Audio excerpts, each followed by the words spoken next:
咁啊呢個單位咧就打拆完之後咧，咁啊泥水就做到硬底批盪。咁啊廚房就擺料啊，呢度做晒批盪啦。咁啊廁所就做咗防水。咁啊我哋防水又咁做咯，做到頂啦，做到頂啦。咁啊呢個企缸，咁啊呢個係一個機仔，咁啊客人指定嘅尺寸啦。咁呢度啊做咗一個呢個臨時去水阻一阻佢啦。咁啊呢個做一個臨時機仔啦。呢個單位，咁啊呢個係一個區域嚟嘅，咁就全爆完成，跟住咧而家就泥水、瓦仔、瓷磚交貨。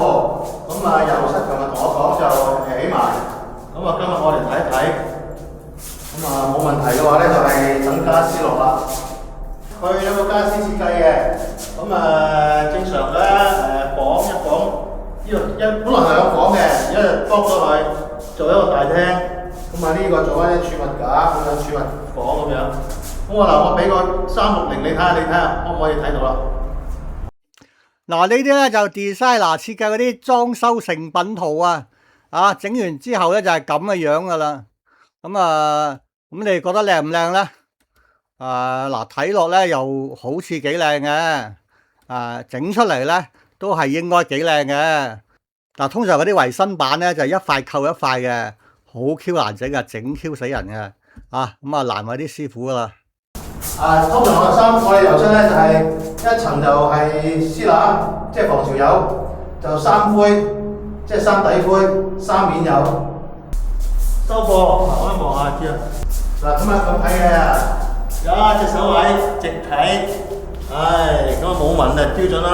如果用放大鏡睇嘅，另外計。講咩先？我唔知講咩㗎。我都唔知講咩。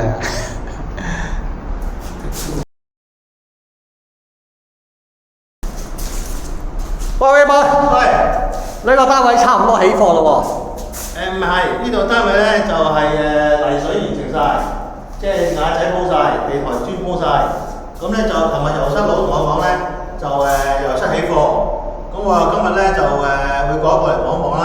咁就因為通常我哋都係睇下佢而家嘅全屋嘅油漆，我哋都係用一啲長灰嗰啲料嘅喺度。你而家批灰好似唔用蔡家福粉嘅咯？我唔用啫，呢啲叫咩啊？立邦灰啊？立邦嗰啲長灰。立邦長灰。咁我哋用立邦油啦。有啊，用立邦油。所以你入到嚟，你聞到味啊？冇味喎。所以通常一般。喂，舊時好興嗰啲咩漆嗰啲叫做。咩漆？咩日本漆啊咩？日本漆好多種嘅。係。有分開內牆漆、外牆漆嘅。而家我哋用嗰啲係內牆漆嚟嘅。個內牆漆都分好多種嘅，有啲更加高級啲都有。咁呢啲我又唔會賣到白啦，係咪？而家我哋話俾你聽咧，我哋做嘅油漆嘅功夫咧就係一層呢個絲蠟，我哋叫做防潮油，跟住就係3個底灰，3層底灰，跟住3個面油。咁呢個係標配嚟㗎啦，即係標準㗎啦。除非你特別要求什麼藝術油漆什麼嗰啲特別要求護牆板橫板嗰啲嘅啫，否則咧，而家我呢個質素，呢油漆嘅質素好啦。喂，係咪裝修咧就一定要夾埋家私一齊做咧？自己翻大陸做家私得唔得？咁樣嘅，如果你翻大陸做家私咧，有一個問題大家要注意啦。如果翻大陸家私咧，我哋即係譬如我哋做開呢啲咧，我哋係一條龍去做嘅話咧，就我會夾水電啦，就會夾埋呢啲咁嘅家私嘅安裝啦。而家我就等緊家私落嘅啫。家私落完之後咧，因為家私落到嚟頂白能裝啊嘛，係咪？咁但係佢就會整花到呢啲咁嘅油漆啦。咁我哋裝完家私咧，如果我哋一條龍做嘅話咧，我哋係會需要咧就再嚟執油嘅，撞花我哋會做翻嘅。但係交俾大陸家私做嘅話咧，你要同大陸家私嗰度雕一雕啦，係唔係佢會做翻先？如果唔係嘅話咧，可能你要自己做噶啦。好似話自己翻大陸做家私咧，啲電就位夾唔翻㗎喎，係嘛？因為佢哋自己本身咧，佢要自己出咗圖，出圖先定係做先咧，都係有一個叫做功夫路嘅。我見你留咗咁呢條蛇喺度嘅。因為佢有要穿啊嘛，穿個位置佢唔確定，佢咪留長啲俾你用咯。係咪嗰個電掣個底板就直接收喺個家私度咧？唔係嗱，因為呢一個位咧嗱，我俾啲 file 你望望嘅，因為呢度係一個大嘅儲物間嚟嘅。咁佢嗰啲電掣位咧可能會有變動嘅，所以我哋留長啲俾佢啫。哦，即係好就位啦。係啊，所以有時咧，我哋譬如話呢啲位咧，我哋會譬如話我哋對應咗嗰啲家私嘅話咧，有時啲家私啊，譬如電視櫃嗰啲喺中間出嘅話咧，我哋要種喺嗰個地啦，嗰個電位喺中間咧，我哋會種條柱喺度，就留位俾嗰個間隔用啦。所以點解大陸家私你要買啲現成嘅大陸家私咧係即係叫做冇乜叫做冇乜互扣嗰啲位咧，譬如話零零舍擺呢個位咁樣咧，你就算你買宜家啊、買實惠啊嗰啲仲可以，但係如果你話要有一互扣式啊，即係或者互聯式嗰啲家私嘅話咧，你就要自己印一印咯。哦，即係唔使夾位又可以自己買啦。夾位自己買得嘅。哦，喂，我見櫥櫃嗰啲都未做喎。